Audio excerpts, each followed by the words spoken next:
This is the Our Voice 360 podcast, our perspectives, our way, keeping you in the know while you're on the go.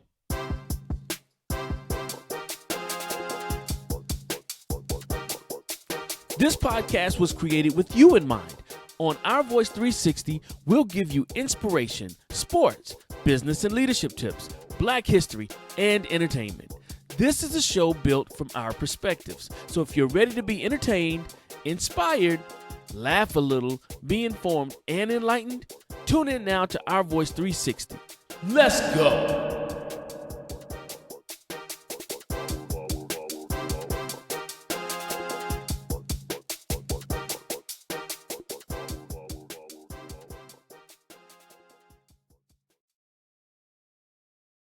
Hey, everybody, and welcome back to another week of Our Voice 360, our perspectives, our ways. I'm your man, Chad Bumgarner, 1/3 of the trio here. Of course, I have with me my man, Pete Hunt. What's good, family? And my man, Mike Brown, the Don Dada. Blessings. And with that, y'all know what it is. Let's go, Pete. As always, our show is brought to you by Elect Graphics and Photography. Allow your visions to become reality. And CDB Consulting. Great leadership equals great results. How are you leading? And as always, if you would like to give us some feedback on how we're doing, or if you'd like to be a sponsor of the show, either way it goes, just email us at ourvoice360@gmail.com. That's ourvoice360@gmail.com. All right, folks, let's get on into it. Today, really, it's nothing new. We're going to talk about, I guess, the aftermath of January 6th, the fallout rather, what's going on there, and also we're gonna touch on racism in the police department, not just the Capitol Police Department, which is on the highlight right now, but police departments in general, and also the origin of police departments that many people refuse to believe came from the slave patrol. But I digress. So with that, let's go ahead and get into it, fellas. The aftermath of January 6th. I mean, we're looking at, well, first of all, I think we should start out with the double impeachment of Donald J. Trump. Knew it was coming. It was only a matter of time. Yeah. It's a very embarrassing stain on the United States government, but at the same time, and this is humbly my opinion, we created this monster. Now you can't control him. But at the same time, at the same token, rather, January 6th showed us who America really is. Basically, January 6th was like America put its face to the mirror.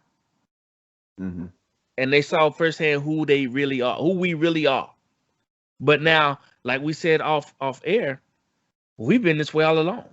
From a Black standpoint, we've known the ugly underside of America for decades.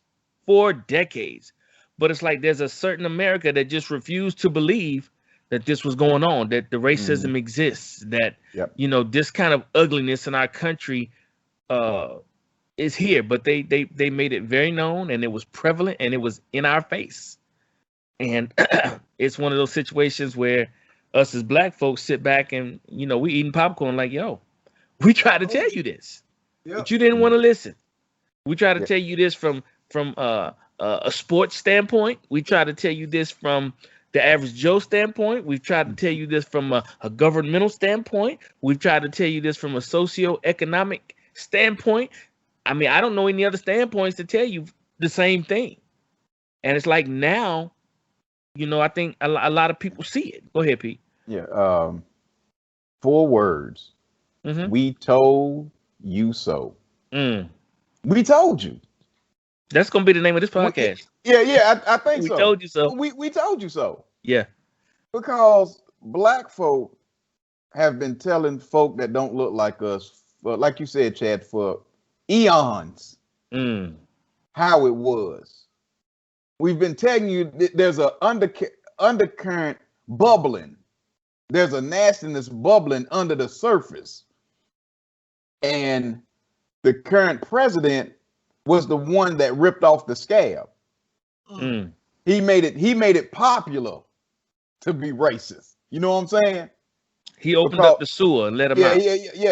Yeah. So eloquently said, bring them out, bring them out. That's what that, yeah. I mean, you know what I'm saying? And he brought him out. He brought him out.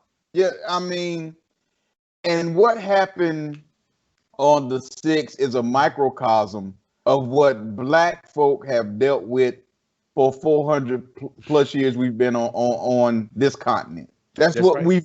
That's what we've dealt with. But instead of listening to us, it went in one ear and out the other. And like you said, Chad, now you have a situation where you created this monster. You created this Frankenstein. And now, since you can't control, you couldn't control it to begin with, and now it's just out of control, and there's nothing. You can't put that genie back in the bottle. Mm-hmm. You can't put the toothpaste back in the tube. It's out now, and now they're saying that it's going to be even more violence, right, at capitals across the country now. I mean, at what point did we ever think it would be 20,000 National Guard in front of the Capitol, guarding the Capitol, guarding and sleeping in the Capitol? Yeah, did you see those photos? Yeah, sleeping in the Capitol around DC. They've cut out 4 blocks around the Capitol in that vicinity of where the Capitol is. They've shut down 4 blocks. People live in DC. It's just not the Capitol.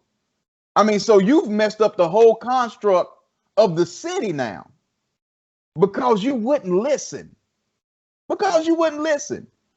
Whether you were too arrogant, or you thought black folk was playing, or joshing, or you just didn't take it serious. You like that old school word, didn't you? Joshing. Yes, I like that. That was your granddaddy used to say. He just joshing around.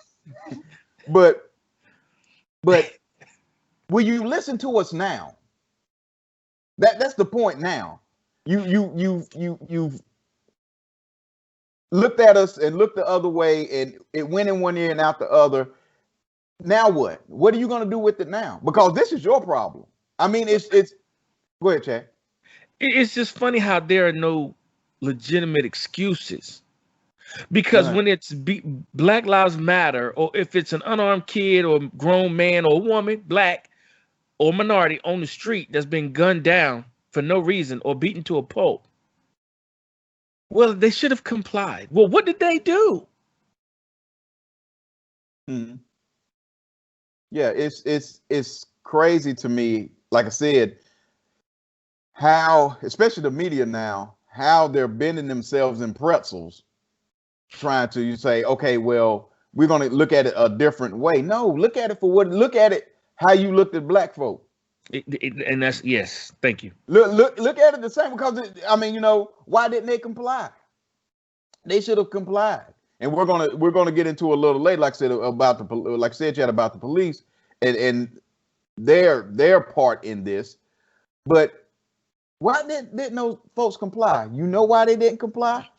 They didn't have to. But they didn't have to. Mike, there you go. They didn't have to. They didn't feel the need to. That's why they were so brazen filming themselves. Yeah. Filming themselves. We did this. And then after the fact, yeah, we ran up in there and we stole this and we did this and we did that. No mask, no face covering, no nothing. No nothing. No ski mask, nothing. But you know, I had to help somebody with the narrow-mindedness, because they were talking about the white lady that died. She was a military veteran that died. And I said this not to be rude or callous or cold, but to make a point. And I said, well, she should have complied. There you go. Oh, they got hot. How dare you? That's a decorated veteran. Da, da, da, da, da. I said, my point. Mm-hmm. My point. Mm-hmm. So why can't, I said, first and foremost, she negated her oath of office when she broke into that federal government building, first and foremost. Now, Mike, as a military veteran, is what I'm saying correct? Yeah. To the best of your knowledge? Yeah. Okay. So When she did that, she actually became a domestic terrorist. You know what I'm saying? not foreign, but Domestic. domestic. Yeah. My point. Mm. So my thing is, why is it so hard for you to see or have that same empathy for a person of color who was killed in the streets? Why is it always gone to, well, why didn't they comply? Well, Because what she did they looks do? like the oppressor. So the oppressor's people can never be wrong. But see, Woo! there again is the unconscious bias Mhm. that they have. Mhm. When Yeah. you grow up in an environment from birth, learning, expecting, and knowing that you are mainstream, you are always right, you own the cops don't own you, you tell the cops what to do, the cops don't Yeah. tell you what to do. Yeah, because the When you cops grow work up for in that you. environment, learning and expecting Mhm. that, it's like with anything. After a while, somebody gives you the truth. It's like, wait a minute, no, because this is what I've learned. This is what I know to be true. You know what's funny, Chad, that you say that? It's like rearing a child. If you have a child and you've never disciplined that child, Mm. and they get into a situation where there's discipline, they don't know how to act. Mm-mm. They don't know how to accept it That's because why they throw tantrums. they've never been disciplined. I'm gonna use a prime example. You know, I'm a basketball coach. I like to use sports and a lot of stuff that I talk about. As a coach, I've ran into that on many occasions where I'm a very disciplined coach.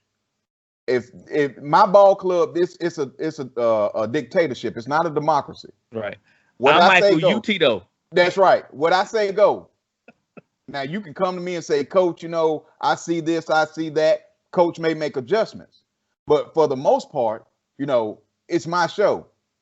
I've ran into kids where you know they haven't been disciplined at home, and then they come into on my team and there's discipline and structure. You're going to do X, Y, and Z. You're going to do these push-ups. You're going to do these wind sprints. I don't want to hear no back talk, no back sad, none of that.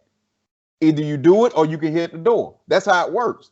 And I can't tell you how many times, how many kids have hit the door instead of playing. I mean, kids that were great athletes that could play the game. So instead of using their gift, No discipline.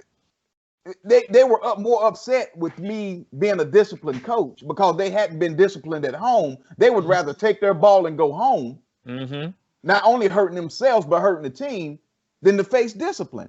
Yeah. That's what this And become a better not only player but person. But that's the analogy that I put to it. Mm-hmm. These and it doesn't matter what economic class that they're in, whether they live in the trailer park or they're a CEO.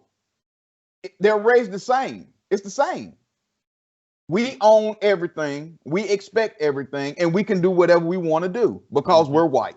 When we want to do it. When we want to do it. And that's how they were raised. And speaking of the lady that got killed by the Secret Service, they talked about her being a decorated veteran or whatever, but they didn't say nothing about her and her domestic violence charges.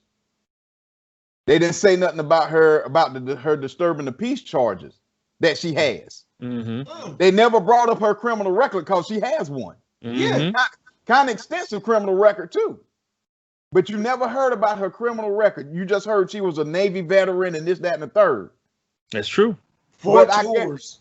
Yeah, but I guarantee you, if Mike Brown, who is a Navy veteran, who is a veteran of the armed forces, Mike, you did tours, didn't you? Yeah. Mike did tour. How many did you do? 2. Mike did 2 tours. Mm-hmm. I guarantee you, if that would have been Michael Brown that got shot, they would have said everything but Michael Brown's was a devoted father and a decorated veteran. Yeah. They would have said everything but him being a great father and a decorated veteran. Mm-hmm. They would have said know. everything, but they would have been digging holes trying to find stuff on Mike. Yeah, they did a straight Yeah, everything. And that's the difference. That's what as black folk we've been trying to tell people. There's a double standard, people. It is. Yeah. Again, January 6th does not happen if it's black folk. Can you imagine the fruits of Islam doing that? Can you can't even fathom. Even see them getting 2 blocks to the doggone Capitol. You can't even fathom the fruits of Islam doing that. Because guess what? It'd have been blood in the streets. Period, point blank. It'd have been blood in the streets. But on the other hand, these folk can storm the Capitol, run up in the Capitol, and the police can look the other way and open gates and all this other stuff. They film themselves. And like I said, it was from people from the trailer park, and it was people that own businesses, even to the point that we had an a gold medalist Olympic swimmer. Sure did. That was caught up in that foolishness. But you know what? Joy Reid made a good point, and she was like, that's the scary part, because it wasn't just the backwoods, narrow-minded country bumpkin who's a fierce Republican, is just narrow-minded. It was your everyday teacher. It was your doctor. It was your dentist. You know, it was your local store owner. There was even a senator, I think, somebody from the Senate, or a young cat from Virginia, West Virginia, somewhere. He was a representative in West Virginia. Yes, sir. Yeah, was caught up in it. So that's the scary part. The people that you interact with on a regular basis when you're out and about in your city or in your town, these were the people that were at that rally, who were actually a part of busting in the Capitol and desecrating the Capitol. And again, Chad, as black folk, that's what we've, like I said, we've been trying to tell people for years, because that's what we live under. That's right. We live under that racism. It happens to us on a daily basis. It may not happen to each one of us individually daily, but we can name somebody that has happened to today, that is going to happen to today. Right. You know what I'm saying? That's true. All I have to say is, listen to black folk. Listen to us when we're trying to tell you something. Listen. My thing is, if you take a second and think, what do they have to lose by telling us this? What kind of negative motive do they have, black folks, by telling us this? No, we trying to tell you because we tired of living under it. Now you living under it. Now you got to figure out if your own neighbor is a supporter or not. As a white person, you have to figure out if your fellow neighbor. And then here's the kicker though. A lot of white folks have friends and they know that these are Trumpers or extremists, and they know it, and they still don't say anything about it. They're cool with it. And again, what happened? We're hearing all of these Republican politicians talking about, we need to heal, we need to come together and unify. You ain't been saying that for the past 4 years, because all I heard was F your feelings. Drop them tears. I love drinking these liberal tears and all this other stuff. That's what y'all been saying for 4 years. Nah, I don't unite with terrorists. Because me and terrorists don't have nothing in common to unite to. And until we can't unite until there's accountability. That's right.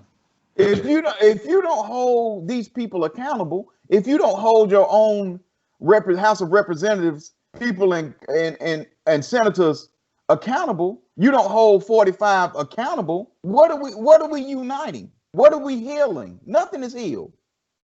Nothing. You can't heal until the problem has been acknowledged. The problem has to be acknowledged. And if you want to look at it, this all bubbled to a point. But what was the source? What was the Exactly. source? What was the Mhm. catalyst? And the Mhm. catalyst has been what it's always been since we stepped foot as black people on this not earth, but this continent. And that Mhm. is racism Mhm. Mhm. and superiority and inferiority. Those things right there. We need to address that. Yeah. This And country was built for free labor. That's how you became to be the power, the number one power in the world. yep. Because you were able to get free labor to jumpstart your your country, Your economy. Yeah. right? Your economy, your country, and everything. The infrastructure, everything that America sits on right now, is off the backs of our forefathers and mothers, Mm-hmm. and that still has yet to be addressed. Mm-hmm. That has to be addressed. I'm not looking for an apology because it's not going to mean anything. At I'm all. looking for action. Yeah. You know what I'm saying? You want to heal? You really want to heal? Let's acknowledge this. And I'm not saying, stand in front of the podium at the White House and say, on behalf of the government, we apologize for slavery. What I'm saying is, I need a check. not only a check, I need to go way further Yeah. than a check. Yeah. Way further than a check. It's a lot of stuff that they need to catch up on with us. It's something, and I'm going to read the tweet that Jamel Hill, sports columnist Jamel Hill, famously from ESPN, she said, woke up this morning thinking about how after Abraham Lincoln emancipated the slaves, he paid slave owners reparations, not the enslaved. That was his way of helping to unify, air quotes, unify the country and pacify angry white folks. I mean, that's what it is. And if you're going to quell any of this stuff that's going on right now, especially with the racism, which has always been there, but it's on 20 right now, and the fascism, you have to go all the way back to slavery. You have to go back to the Civil War. You have to go back to Jim Crow and rectify all of that. I mean, we can't rectify it for the people that were there at the time.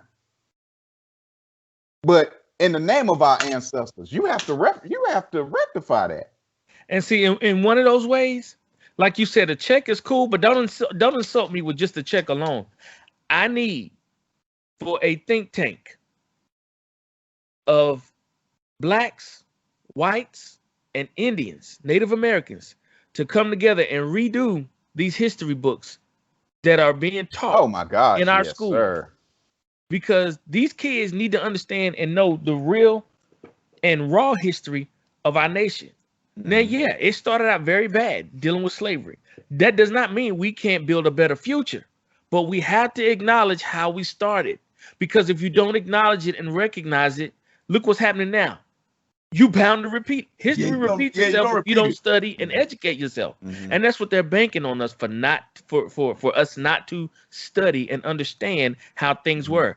I'm reading this book, The Reconstruction Period or whatever. And it's so funny because reading this book, everything that's going on now, the same thing was going on back then. It's the same thing. History is repeating itself. And they know it because they're studying history. How did we get over on the blacks? When they became free, what happened? The Jim Crow laws. Every time we had a step towards freedom and a little bit of equality, they put up a hurdle. They put up another hurdle. They figure, how can we combat this? Because at one point you was free, but if you couldn't vote, if you couldn't read, and it was illegal to read, so therefore if you could read, you went to jail. Come on now. Yeah. And I mean, and then when we did as a people get self-sustained, you blew up our towns. Ash Rosewood. Oh yeah, they burnt that to the ground. Ash Rosewood, raped and pillaged and burnt down Rosewood. Self-sustained black town. Yes, well, not only that, as soon as we got out of slavery, it got to the point where the black man was a free man and could work wherever he wanted. So what he did was he would go to the plantation who was paying the most. And then on top of that, the white folks really got upset because They were saying, look, Mr. Brown, I'm not going to work from sun up to sundown. I'm going to work from 8 to 5. And I'm going to get an hour lunch. Oh, the plantation owners could not stand. You ain't going to tell me. What? They got mad. So they got together and said, look, we all going to pay the same wage. Yep. That way they can't go from here to we all going to pay the same wage. With the same hours. And did same hours. And then on top of that, what the law did was, if you got a black man that's not working, first of all, they were all taxed anyway. But then if you weren't working, you were taxed doubly and you were thrown in jail. Where if you read the law, that's free labor when you're in jail. Mm-hmm. Yeah. Yeah, it still is. And that's why, and that's the criminal system that we have now. I mean, it just, whether it's the slave patrol is the modern day police, started with slave patrols, and today's correctional facilities started in slavery. It's the same thing. Well, and I'm glad you said it, because I wanted to segue into the racism in the police department. Racism in the police departments, not just the Capitol Police Department, and also the origin of policing. And I think I put the cart before the horse when I started on my little rant. But yeah, if you want to take a look at the police department and system the way it is today, if you look at the foundation, like Pete said, and I said, and we both agree, it started off a slave patrol. They started out scaring black people into their place. I'm going to scare you in place. When it came time to vote, they would ride through and they would stand at the polls with guns and on the steps, intimidating, so that we wouldn't go and vote. That's why blacks have this, we have such a stigma about voting, because this thing has been passed down to us. Now it's to the point where some of us woke black folks are like, well, voting don't mean nothing. I mean, you vote for the lesser of two evils. What's the point in voting? Let's just build our own communities. Well, like Pete said, we've done that. We've tried to isolate ourselves, build our own communities and towns. And like Pete said, look what they did. They took an issue that wasn't even a real issue, not even true in what happened, and destroyed Tulsa and other black cities and towns. Wilmington, North Carolina is the same thing. When that happened in Wilmington too. So. Tulsa was the first town where the United States government used their own military planes to bomb their own citizens. They dropped bombs on us, our own military. Because we had our own. And I had this debate with another person, black person, and they were so adamant about not voting because it's not gonna matter. We just need to stick to ourselves. And I said, okay, well, what if we did? What if we just said we're not gonna vote? We're just gonna build our infrastructure, our towns, or whatever. You got to understand, in legislative, they're looking at that and be like, okay, well, if we're not a part of that, what we're gonna do is set up taxes. What we're gonna do is set up this and that, to whereas it's gonna hurt us in the long run. So we need representation in the legislature, in the Senate, or whatever. We need people like us up there fighting for us, making sure that we get what we need as well. We can't just completely shut ourselves off from the United States or the government. That's the wrong thing to do. It's gonna hurt us in the end. And history has showed us that. Exactly right. But I mean, as far as the police and what you brought up, Chad, it's ingrained in the police to hate us. It's ingrained, and like I said, it started with slave patrols, because that was their main objective, to capture slaves, runaway slaves. That's what it was all about. And then even in modern day policing, it's the same thing. That's why black folk will get shot down and killed and beat, like I said, to an inch of their life, and there's no empathy. There's no empathy because in white people's minds, it's about get them. You cool if you getting them. If you're going after them, hey, it's all. You're just doing your job. You're doing your job because it's on them. And even we're going to go back to, I know we're focusing on the 6. If you look at some of the documented footage that's coming out now, those people were upset with the police. Why are you tear gassing us? You're supposed to work. You work for us. You work for us, yeah. You're on ours. You're supposed to be on our side. We're going to take our paycheck, our money away from you, because you're not supposed to be spray paint. Not supposed to be tear gassing us. You're supposed to be tear gassing them.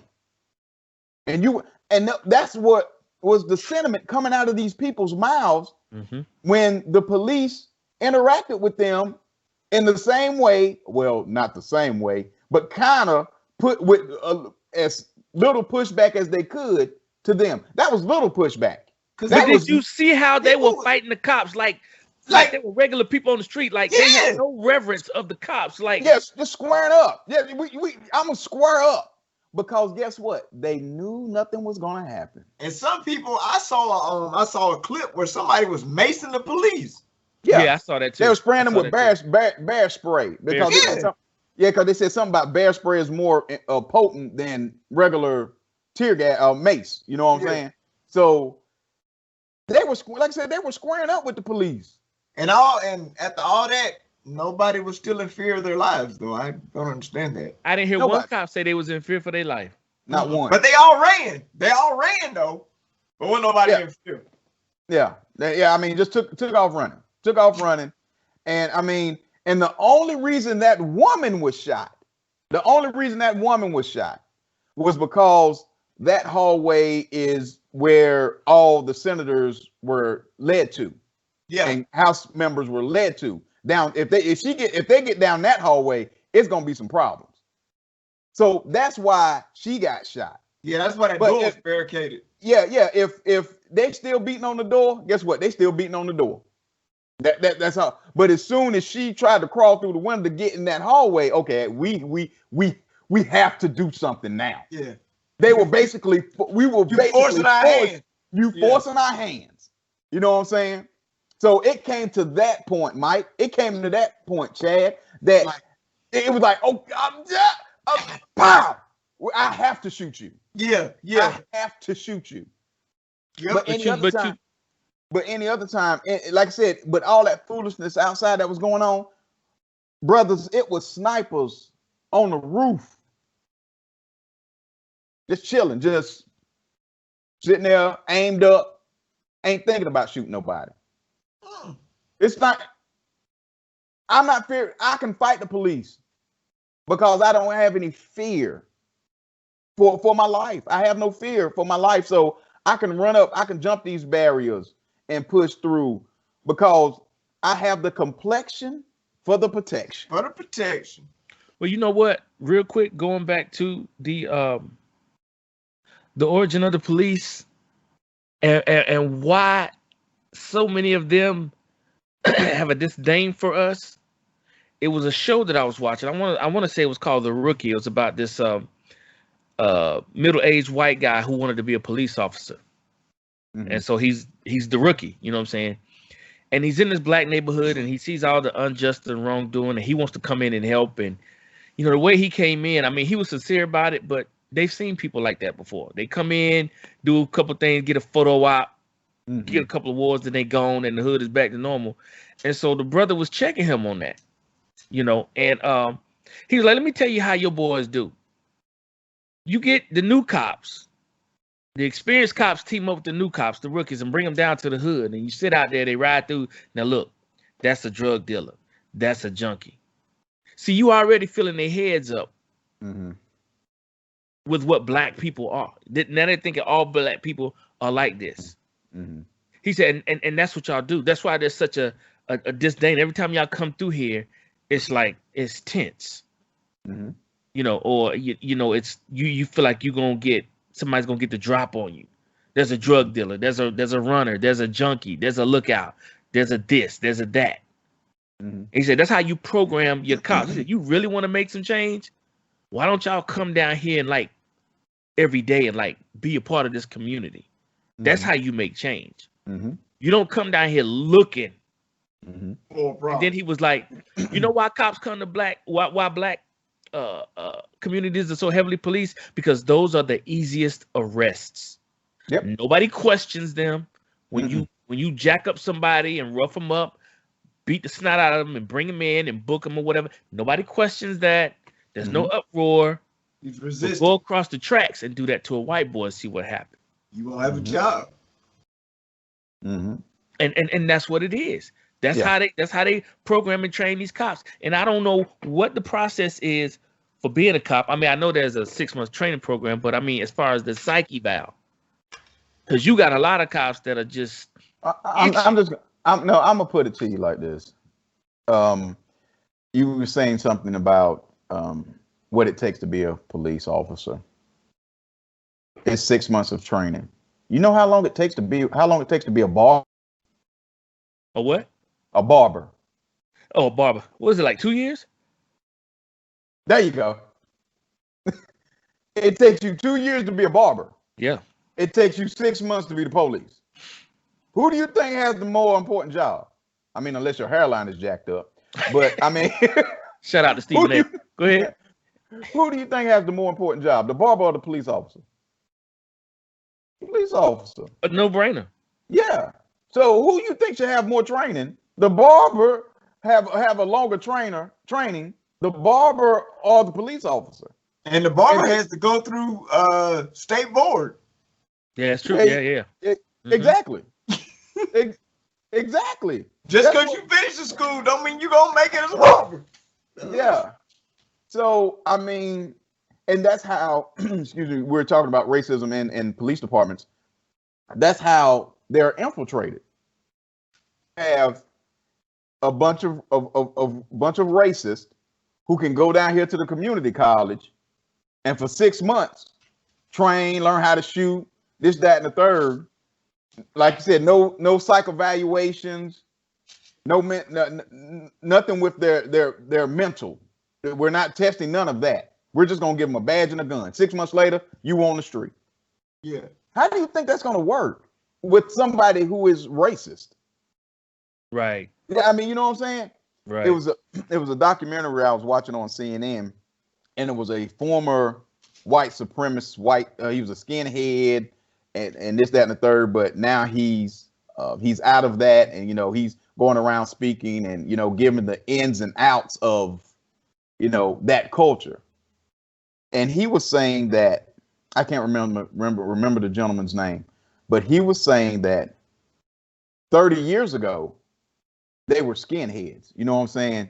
They were you could easily detect them. Yeah, they were easily identifiable. You could detect them easier because we skinheads, we bald headed, this, that, and the third. And it said one of their leaders, they had a meeting, and this guy was like the head of one of the biggest national skinhead groups in the United States, and said that they had a meeting, and the main leader, he was like, let's switch the game up. They already think that we're skinheads. He said, let's grow our hair out. Let's put on suits. Let's join the military. Let's join police forces.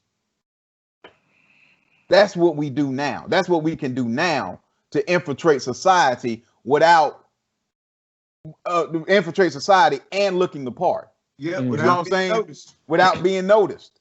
Because as long as we're bald headed and got the boots on and the tattoos and this, that, and the third, we're not going to get anywhere. That's what happened. They figured it out. They were like, if we infiltrate big business, if we infiltrate the government, if we infiltrate the military, if we infiltrate police, that's far more effective than just going out here, tearing up stuff, knocking out windows, and then trying to intimidate black people. We can intimidate black people and have the power to do it. Know what I'm saying? And have the power to do it. But see, this is the thing that we've known for years. Mm-hmm. But at the same time, what America is about to find out, because with these investigations, they're going to see how high up this stuff goes. Bruh, it's not going to be pretty. This is going to get so ugly. This is going to get so ugly because you're already having senators come out and saying that we think this is an inside job. We think some of our the people that we work with, our own colleagues have put these bugs in these people's ears. They giving them maps and they've done this and they've done that. And again, about the police departments, I was reading an article, like I was telling you guys off air, I was reading an article about the Capitol Police and the racism that the black officers were telling their higher ups about the racism in the Capitol Police. They've been reporting that for years. They said since 2001, and it's 2021, since 2001, there's been over 250 black officers sue the Capitol Police because of their race discrimination. 250 black police officers have sued the Capitol Police. Now, this is the same police that we saw let white folk run amok in the Capitol. Yep. White racists run amok in the Capitol. Now, you can't tell me somebody didn't have a heads up before that. I mean, it's coming out now that what's the guy? Ali something. Ali Akbar is his real name, but it's Ali Alexander. Yeah, Ali Alexander. He named 3 senators. Yeah. That he said, and he was the biggest leader of what happened. He was the leader of the Stop the Steal movement. He started that. And then he said 3 senators helped him. Yeah. 3 senators helped him get this together. He's not gonna be alive long. I hate to say that. Yeah. And then he's actually in hiding now. Because he know they're coming. So again, when all of this is uncovered and we find out how the Capitol Police was involved, because they said they're investigating 20 plus cops in the Capitol Police right now. That was 17 got suspended. That was there that day. They're investigating them right now. So, man, this is really going to be a stain, and it really is a stain on this country. Pete, did you see the video footage from the Capitol building of a senator leaving out of the door? Not the front door, it was a back door. As he was leaving out, the protesters were coming in. So it wasn't like he just left and they came later. As he was leaving, because you know how you leave and then like somebody may be a few feet behind you, you hold the door a little bit to let them get out. He did that so they could get in. I know what you're talking about, but that wasn't at the Capitol. That wasn't a 6. That was at I can't remember what state it was, but they were basically, it was a similar situation. Mm-hmm. And the guy was down with them, and he acted like he was leaving and just held the door open and let him walk in. I think was it West Virginia? I can't remember, but anyway, it was a situation similar to where those folk, they were trying to run up in the Capitol or whatever, and he allowed them to do it because he was down with them. And I saw that video. But when all of this stuff is uncovered about who was involved in this, I mean, it's gonna go up to 45. I guarantee it will. If they really go hard, they go hard. It already has. I mean, it's him, his kids, all of that. And what's going to be really going to get hard when you find out how many senators were involved in this, because they had actually a video I saw yesterday. Some lady had a map. She had a map of the Capitol, and I don't know what room this was in, but it was a group of those people in that room, and she was shouting directions. What we need to do. She was looking at the map and was like, 2 doors down, there's a room with a glass floor. If we break the glass floor, we can jump down through the glass floor and infiltrate. But if we go this way down the hallway, a door down, we can take this way. She actually knew where to go. So they was trying to figure out how she got the map. Yeah, and now they're trying to figure out how did she get this information? Because somebody from the inside told them. Because nobody else had that information, but people from the inside.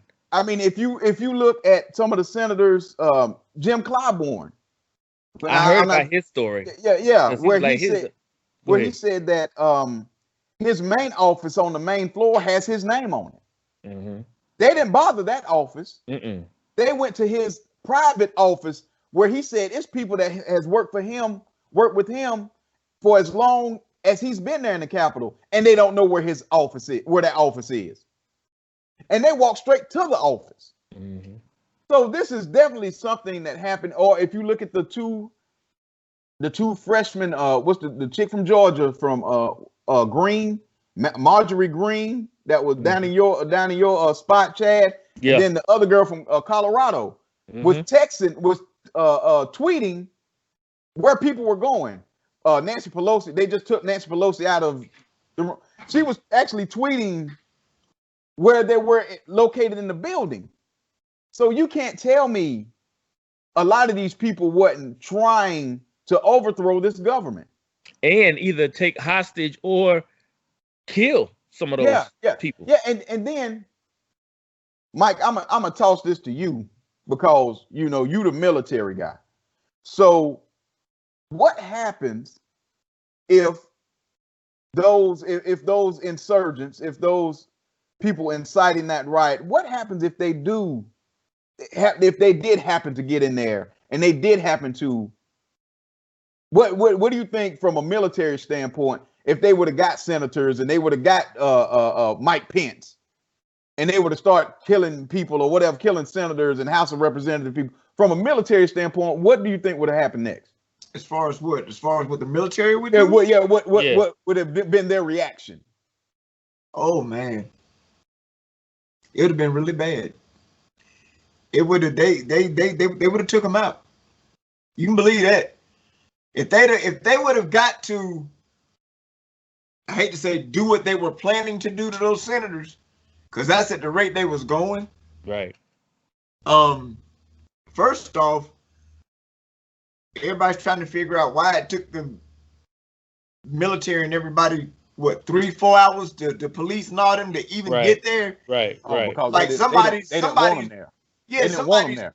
Yeah, because somebody's diverting the phone intel someplace else or just neglecting to call.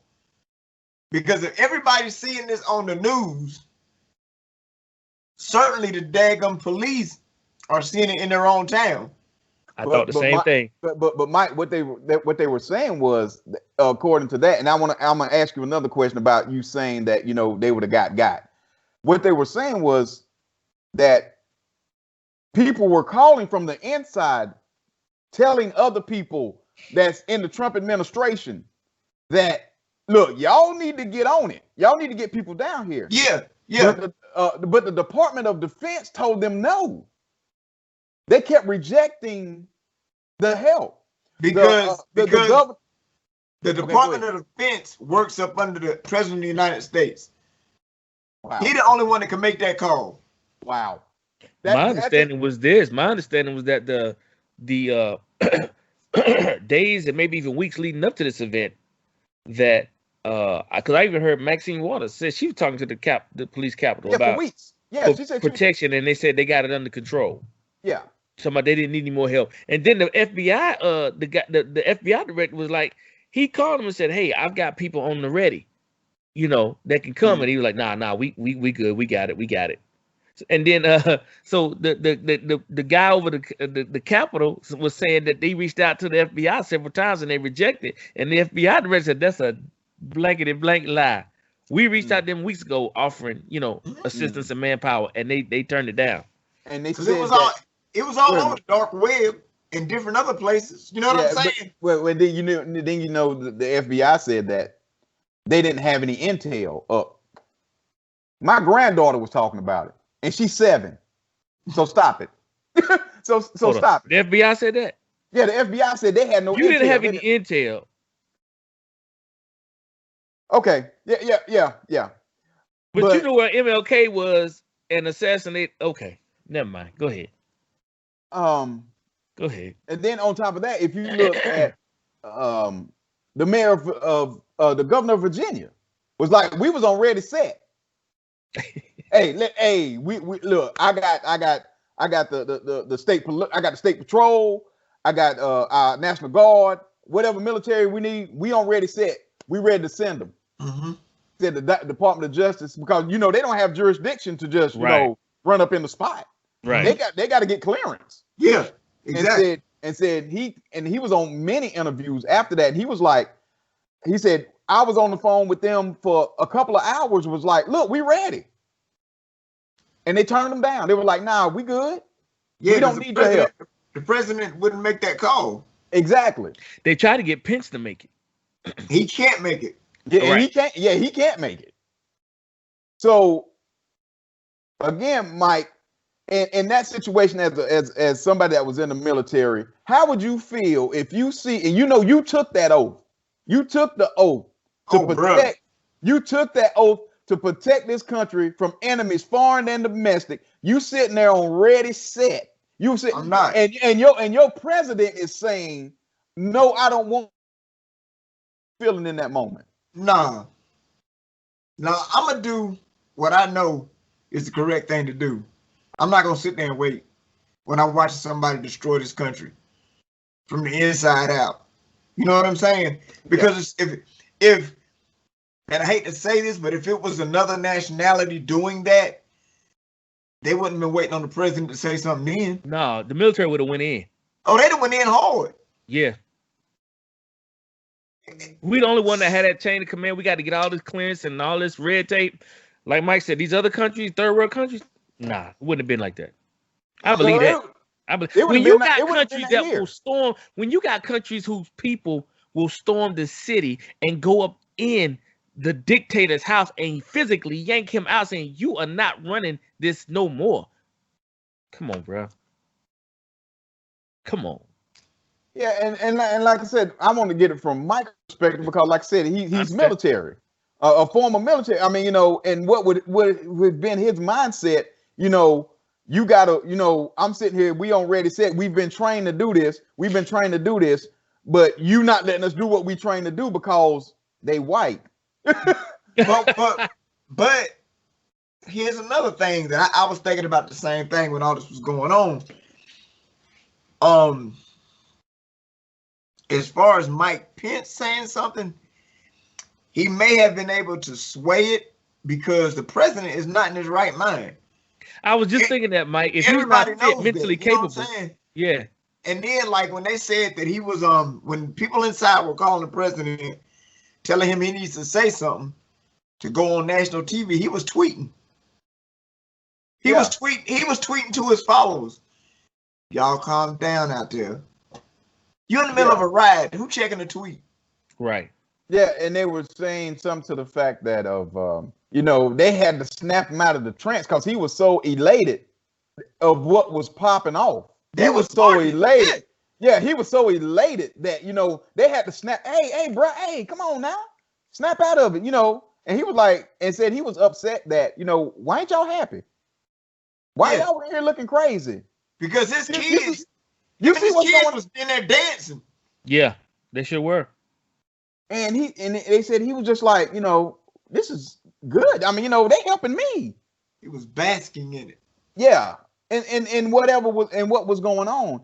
But again, as we were talking about when we were talking about how it's the racism in the police, that even further lets you know how deep it is.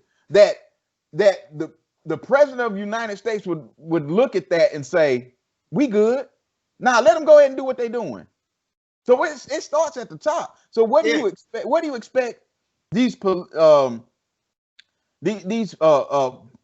people that's like that?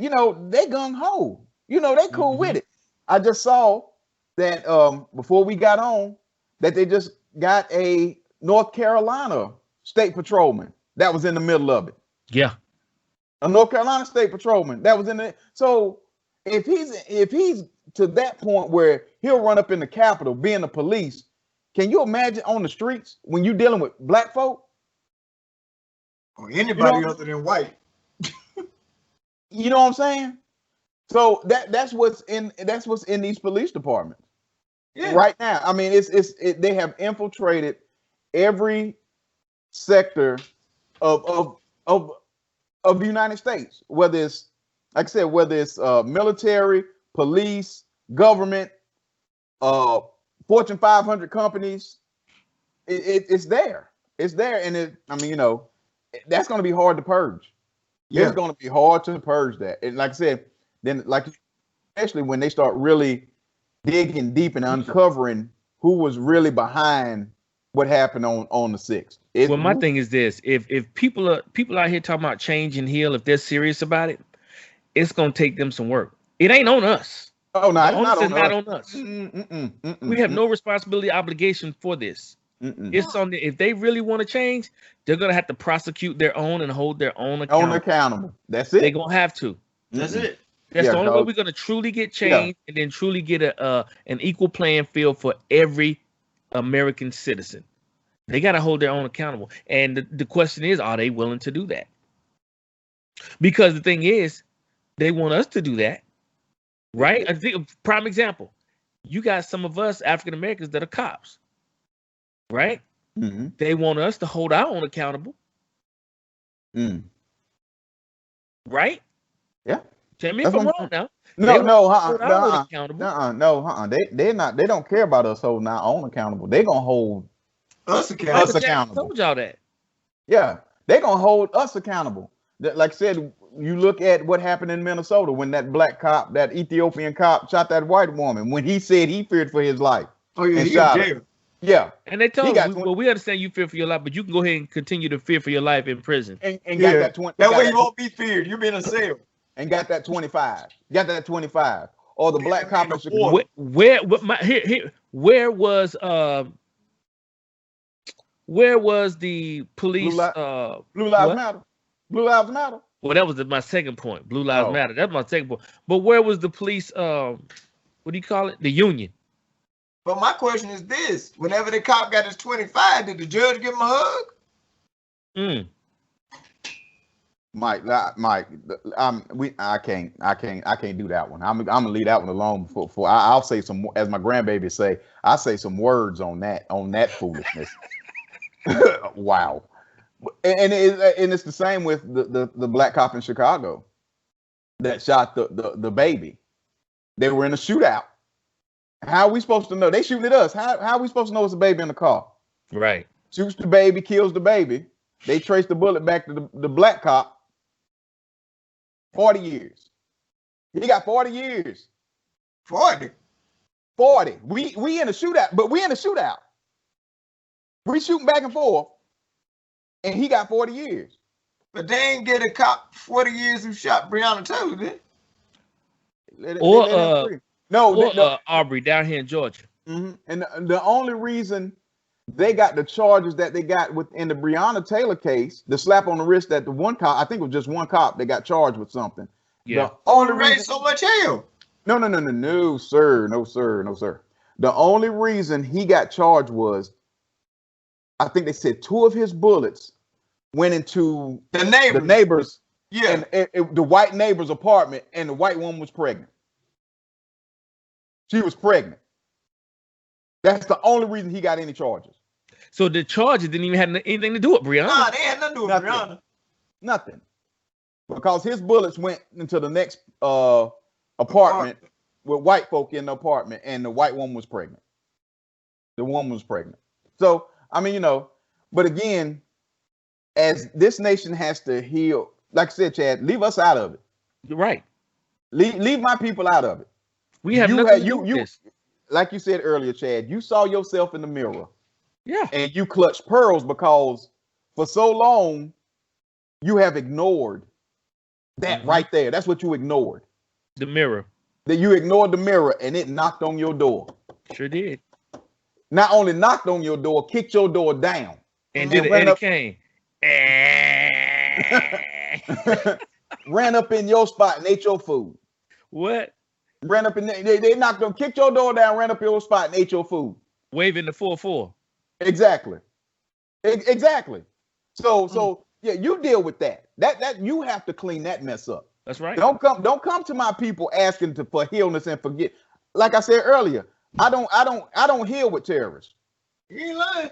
I don't unify with terrorists. This ain't our fight. This is not our fight. This ain't our fight. You got no, my brother. You got to get your own. Get your own. Yes, sir. Hey, you got to. They're gonna see what it's like to have to deal with this stuff. You gonna see what it's like. Exactly. And it's gonna be harder for them because they're gonna have to prosecute and hold their own accountable. It's not the same as doing it to somebody else that don't look like them. Yeah. These are their own brothers and sisters and cousins and nieces and uncles and nephews. Yeah. So how is and you already see these light and the FBI is saying, well, we're giving them these light sentences so we can hold them, so we can give them bigger we can give them bigger sentences down the road. You wouldn't do that with me. You wouldn't do that with me because you hit me in the head off top. You getting me with charges off the terrorist charges off the rip. Off the rip. We ain't doing everybody that's been charged right now should get minimum 10 years because they was in the Capitol. Yeah. Minimum based off of that law that your boy put in last year. Yeah. I mean they getting misdemeanor trespassing charges. What? That ain't what Trump's law said. But that's what they're saying they're doing to hold them, so they have to give them some type of charge so we can charge them later. Why are we charging later? Yeah, right. Just like that day. Why does the FBI need my help when you could have arrested them when they was right there? Yeah, they was at the spot. So don't wait till they go home or they get to the airport, and then you jerking them off planes and stuff. Nah, get them in the moment. Get them in the moment. Like you do us, how you raid our house at 7:30 in the morning, busting down the front door while we in the bed sleep. Get them in the moment. That's right. That's like if my mama told me a story because I don't remember. My mama told me a story like when I was 2 or 3. I wanted some ice cream because back in the day, you had the little shelf thing you could push up, you could see you could barely look over and see the ice cream. You know what I'm talking about in the convenience store? Yeah. My mama said I got on my tiptoes and saw the ice cream. And I wanted some ice cream. And she told me no. And she said I went into a kicking temper tantrum in the stove. You know what my mama told me? She said she put that fire on me in the stove. Yeah. In the stove. She didn't wait till we got home. Get him in the moment. She got me in the moment. Mike, there you go. She got me in the moment. Like my mom. You understand? I'm gonna act the fool where you act the fool. Yeah. That's right. So why are you waiting till these people get home or get on the plane or go back to their hotel, let them chill, and they all walking through the hotel with their little MAGA hats on and drinking coffee and sipping tea? You know where they at, but you ain't getting them. Yeah, because they posted that online too. Yeah, you ain't getting them. You know where they at, but you won't get them in the moment. So again, that further reinforces this inside job type of situation. Because, like I said, if it was the fruit of Islam, the FOI, man, listen. It's been a bloodbath. Man, listen. They still be cleaning it up. But again, this on you. But whoever watching, this on you. White America. Shout it. Yeah, this has nothing to do with my people. My people are like this. We got our hands. Once we wasn't in it. Yeah. For once, this ain't got nothing to do with us. This is on you. You have to clean up this mess. You have seen what your America really is, but what it really is. What it's always been. What it's always been. And it's so funny, the clutching of the pearls because of what happened. Why you clutching your pearls? We told you so. We told you so. But you didn't listen. And then Frankenstein knocked on your door and ate your food and put his feet up on your table. Now what you gonna do about it? That's what it is. You created them. You created it. What you gonna do about it? But that's the good thing. But that's the good thing that happened out of all that foolishness. The good thing that happened, America saw who she really is, and the world did too. And the world saw who America really is. Who this country really is. That's the good thing. That's the good thing that comes out of this. Yep. That's the good. Now you have to deal. Now you have to deal with America because now you scared. And as long as it was happening in the hood, they was knocking heads in the hood. It was cool. Now it's on your doorstep.